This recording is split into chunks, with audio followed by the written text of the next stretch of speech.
state. With Canada now joining the UK and France in supporting the move, Federal Treasurer Jim Chalmers today called it a matter of when, not if. Joining us live with his reaction is Liberal Senator Dave Sharma, our former ambassador to Israel. Senator, welcome.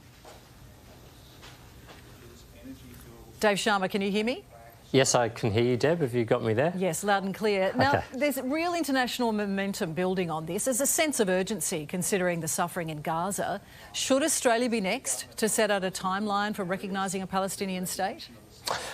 Look, I think it's important that we consider these two issues separately. I know they're linked in some people's minds, but they are quite distinct issues. One is the humanitarian situation in Gaza, which is miserable, is desperate, does need alleviation and does need addressing.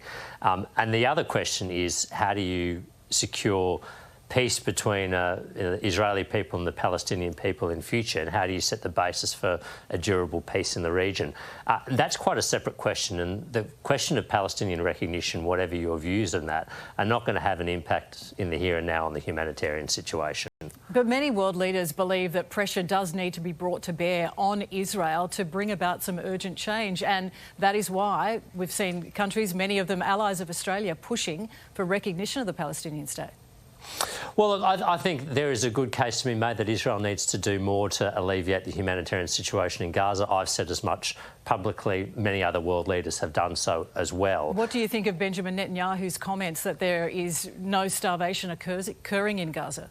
Well, on this one, I agree with President Trump, where he said it's quite clear that there is. And I think all the overwhelming evidence that I've seen suggests that regardless of whether every picture is authentic, regardless of whether Hamas is responsible or not, or what they're doing to commandeer supplies, it's clear the civilian population of Gaza is suffering.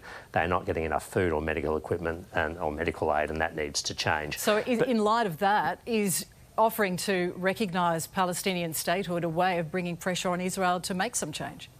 No, I don't think it is. I think if you want to address the humanitarian situation in Gaza, you should address that directly with Israel, with Egypt, with neighbouring countries, with the aid community. And I think actually introducing this other issue, recognition, which is unrelated, could have unpredictable consequences in terms of Israel's attitude to the world and their willingness to cooperate in alleviating the humanitarian situation in Gaza. And that's my view, is that they should be treated quite separately.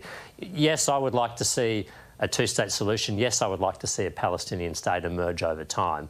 But sort of dictating the timeline and pace for that, when clearly, and most world leaders recognise this, the preconditions for a functioning, viable Palestinian state are not there, I think risks unleashing all manner of unintended consequences and actually making the region less stable, less secure, less peaceful. And I know some Jewish leaders fear that recognising Palestinian statehood now could actually delay the release of Israeli hostages. Could it potentially embolden Hamas? What's your view? Well, look, the risk is here that people will ask what has changed that all these states have changed their position on Palestinian recognition. And Hamas would say, well, it's us. It's because of what we did on the 7th of October. It's because of our terrorist attacks. It's because we took 250 Israelis hostage. It's because we continue to hold 50 of them. And that will weaken moderate or sensible or Palestinian political elements that are reconciled to living with the Jewish people alongside them, reconciled to a state of Israel. It will weaken institutions like the Palestinian Authority, and it will strengthen extremist actors like Hamas. I think that is a real risk. Well, let's hope that there is some solution for the region and for the world for that matter too. Dave Sharma, always good to talk. Thanks so much. Thanks so much, Deb. Now to that breaking news in the investigation of a South Australian man's murder, allegedly beheaded by his former reality TV star girlfriend. A dog walker this morning finding human remains in a reserve on the